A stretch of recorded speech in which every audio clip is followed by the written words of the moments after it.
In this video, I want to tell you about 5 steps that I've learned about playing outdoors. And at the end, I'm going to put a bonus tip. We're going to talk about how a 6-lug drum sounds outside.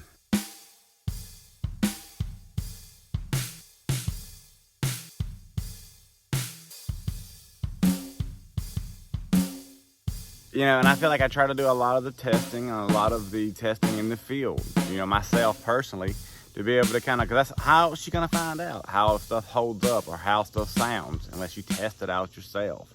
Closer to the end of the video, I want to tell you why this kit didn't meet all the expectations that I thought it was going to be and why. Shout out to Britt Saunders for allowing me to play drums with you.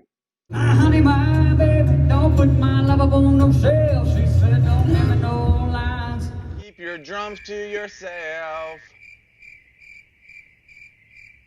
Yes, this is one of those nights that you're really never gonna forget, you know. And I didn't really realize how much drummers really have to do. I mean, I got reminded very quick how much unloading and reloading, how much setup time it actually takes to get everything dialed in exactly like you have it. Tip 1 is going to be less projection and size. A lot of times the projection is a big deal. You know, if you don't have smaller drums, are going to just project less. You know, that's why you saw, you know, a lot of times big drums are going to have more volume. Now, depending on if you're going to mic up or not. Like if you're just going to play a live situation like I did, where we just basically had one mic going to the kick, this is our setup. The first tip I feel like I've learned, I need bigger size drum for projection, because the floor tom, it really wasn't the right, I felt like it could have been, if the floor tom had more mass at the bottom, you know, it'd give it a little bit more sustain. I want the note to be a little longer. I didn't want it to just to die off, you know, it decayed real fast.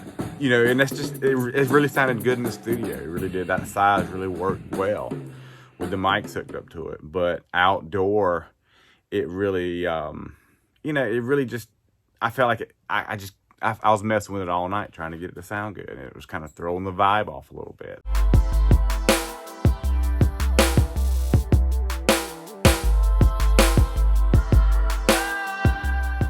But hear me though, I'm not talking nothing bad about Moon Gel. Moon Gel is an amazing thing. Gaff tape, you can use all kinds of things. But I just got a pet peeve about it, you know. People, they'll get the right drum heads and tune them properly so you don't have to put all that mess on your drums, you know, stickers and tape and wallets and all that kind of stuff. Find you a head that works. Find you a tuning that works. Find you an edge, a bearing edge that works. So you have to kind of eliminate having to do all this stuff, all this dampening stuff from the beginning. Let your drum breathe. You know, people spend thousands of dollars on drums and then cover it all up, you know. And I understand, sometimes you got to. Sometimes your bandmates may be picky. They don't want to hear a lot of that rings. With our drums, you know, our drums are a little thicker. Their shells are thicker, so they don't ring as much. But a lot of times, you know, sometimes drums are real thin. They're real resonant. They just ring all over the place. They won't stop ringing. They'll ring when the guitar hits a chord or whatever. The drums will start ringing and singing. But here's the thing, just use your best judgment. And, you know, I'm not saying don't bring any kind of Moon Gel or any kind of gaff tape or anything like that. But, you know, try to see if you can get your drums sounding good without having to put anything on them first, you know. My situation, we're just playing some country music here. And, you know, Brent, you know, we really and truly, I was hitting it pretty much as hard as I could hit it, you know, as far as sounding good. And I was really wailing on the toms, you know, and to the point to where I can see why people bust heads too. I really can, because a lot of times they got smaller drums. They're trying to hit them harder, you know, and boom, go right through their drum head, for sure. Tip 3, have a tuning key on hand, because if you just set up and, you know, you brought your drums from the studio or from your house and you had it sounding good, a lot of times it's not going to sound the same outdoors. And, you know, and what's kind of weird, try to get there a little bit early too, so you can have time to go around your kit and make adjustments before everybody kind of gets there. You know, that's kind of a big thing too. Sounds good. I'm excited, man. I'm excited. Maybe that's a little bit. Let me try to just tune this snare down with some of this stuff. I can make it not ring too much. You know, it takes a minute because you got to be able to hear everything and kind of tune up. Because a lot of times the frequencies that the guitar is playing, sometimes it'll hit on those frequencies of your drums, and your drums are going to just ring all night long, and just the feedback kind of coming back through, and it's going to destroy the vibe. It really is, you know. And this is like, if you're, especially if you're just playing with somebody had it for the first time, like I was, you know. So that would be huge. Make sure you be ready to tune, you know, and practice tuning. You know, practice tuning at your house first. You know, if you don't have a, you know, just basically just detune your drums, then go back and tune them. It's practice. It's practice. It's practice. A lot of times, people be trying to tune their drum heads, and their heads are just shot. They're shot, and they're untunable. They've been stretched, and sometimes these heads can be inconsistent too. And your drum not even sounding good. Like if you have a tom that just won't sound good, try changing the head completely. Try getting a completely different head, because sometimes these drum heads, they're not consistent. Sometimes they're not. Tip 4 is going to be bring a mic. Bring an extra mic, especially for the kick. I'm going to tell you, it's going to make that guy's day if you can mic that kick up, especially if they like allow that low end. Bring some sort of external speaker that you can be able to hear. I mean, you can use inner ears, you can, but sometimes you don't have that capability. I didn't. So literally, I used a bass amp that we converted into a speaker, and the line out of the mixer go right into the speaker, so you can hear everything. Because you don't want to be stuck in the back. Because a lot of times, what they'll forget sometimes is, like, when you got your speakers facing outward, you're not hearing those crisps. You're hearing a lot of the lows, and that's good. But you know, if you really want to be able to hear the song, you like to hear some of that crispness. Tip 5 is going to be relax and try to get into the vibe. I know it sounds kind of crazy, but there's got to be a point where you have to let it go and start feeling that song. Because what you're going to do with the percussionist, you're going to go in there and you're going to feather that whole song. You're going to lay back. You're not going to try to be above everybody. You're going to lay back, and you're going to try to really work the song. You're going to add to it, you know. And just always kind of keep in mind that less is more. Less is more. A lot of times, that note that you don't play is a note too. You don't have to play every single time, you know. Lay back. And then when you do come in, you know, you'll have that dynamics. Get people moving around. And if you're just wailing on them and they can't hear, they can't talk, and you're looking at them and they're having to holler, you might want to turn your playing down a little bit. That's the beauty about an acoustic drum set. You can play it soft too. You don't have to play hard. Dynamics, you know. And the bonus tip is going to be, put your stuff in a case. Get a case for all your stuff. You know, so when you're putting your stuff in a case, everything has a place, everything has a home, because things can get messed up in a fast hurry. I mean, just from like what we was doing. I mean, it was a small game. A lot of times I don't have all these cases for all these different size drums we're doing. I just put them in the back of the truck, and you know, if I mess it up, I can fix it. I build drums, I can fix it. So I'm not worried about it. Don't stress me out about that. You got some drummers just like super extra about that, just mint. And I get it. There's people like that, each his own.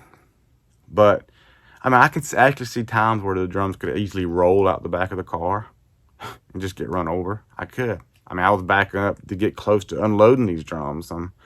And I literally, the drums almost rolled out. I could see how that could totally happen. Now, I think that with the 6-lug drum, one of the things that I probably had the most issue, it kind of wanted to detune a little bit because I was really hitting those rim shots on it. So I may next time, if I want to bring that to a live setting, which I'm going to probably bring a 10-lug next time I play outdoors, you can get these lug locks and just slide over your lugs. They kind of lock them for detuning, especially if you're doing a lot of rim shots. They want to kind of detune some. Make sure that when you get up from playing that you turn your snare wires off, or just kind of double check, make sure it's not going to go crazy. Sometimes it depends on the frequency, you know, if it's going to have some buzz or it's going to rattle. Sometimes people, it's like, I can't never get this rattle out of the snare drum, and that's a whole nother video.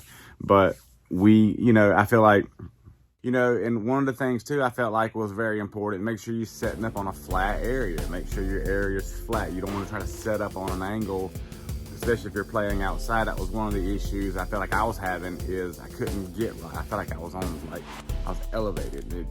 It literally, all my cymbals and all my drums were on the wrong heights. You know, I try to kind of use, I got different standards that I use, you know, as far as setting up your kit, you know.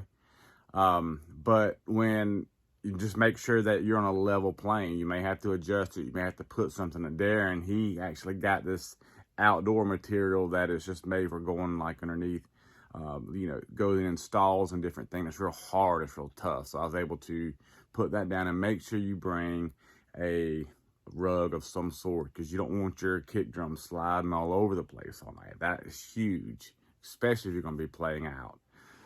Because people can pick up on this. If you're not feeling it, they're not going to feel it, and it affects the bottom line, because, you know, the tips, you're playing, a lot of times you're playing for tips, and if you're not ushering in the vibe, you know, you're not feeling it, they're going to pick up on it. And at the end of the day, you know, it's just, I mean, this is pretty simple too. This is pretty straightforward, but just have fun. Have fun. If you're not feeling the vibe, if you're not feeling it, it affects the whole thing. It really does. And the creativity's got to be there. Keep playing, have fun. I just want to encourage everybody, you know, to do that thing, man. To go out there and play, know your gear, spend time to get. And this is some of the changes that I've learned. This is some of the do's and don'ts, I feel like, from having a big kit versus a small kit. Both of them have their place for sure. Now, studio wise, this drum kit was sounding insane as floor time. It sounded really good in the studio, it did. But when we brought it out to a live situation, not so much, you know, and I really had to work on it. It took away a lot of the vibe, because I was trying to I was messing with it, trying to find the spots where it needs to be, you know, and you just may need to get there way early too if you're unsure about it, but know your stuff. And I got to make some changes. I do want to make some changes. I didn't really care too much about probably one of the things I didn't like the most about this kit was, in particular, I guess the floor tom depth. As far as it had definitely a lot of sustain on it. A little less attack, I felt like. I needed a little more attack in it, but it would go away real fast. Sustain, almost too fast for outdoor use. So maybe next time I would say I'm going with a 12 or 13, 12 and a 13, and then maybe an 18 kick. And then, you know, 22 by 18 instead of a 22 by 14. So I think those would, but the kick really wasn't a big deal, because once we mic'd that kick up, it was booming. You got to fine tune, you got to figure out what works best for you as a drummer, right? And if you like the content, leave me a comment on what kind of videos you want to see next. And also, if you know any producers or you know anything, I got a link in the description for the samples, and we got all kinds of gear in there too, all kinds of shirts. And I want to shout out to my Patreons over there, guys. I love you so much. Thank you for all your support. Everything that you do, man. You guys are amazing, and God bless you and thank you. And, you know, keep drumming, and I hope this video helps somebody that wants to go out and really get into maybe playing outdoors. It's fun. It's a different area. It's a different environment. But like you said, it's massively super fun. Old Bill. This is good. It's not as good as this. Oh, Lord. But it's still good. But we're gonna be moderate. We're gonna be moderate. You know. We're about to make some stuffed jalapenos. Stuffed jalapenos. I could probably set up right here. The room looks pretty good though. Look at that joker, man. I know, it's so deep. How pumped are you tonight? Calm as a cucumber. Deer sausage, hot dogs, backstrap. Backstrap off the hog. Baby, close that suitcase you've been packing. Just sit down and talk to me a while. I know you tried to tell me what was like it, but I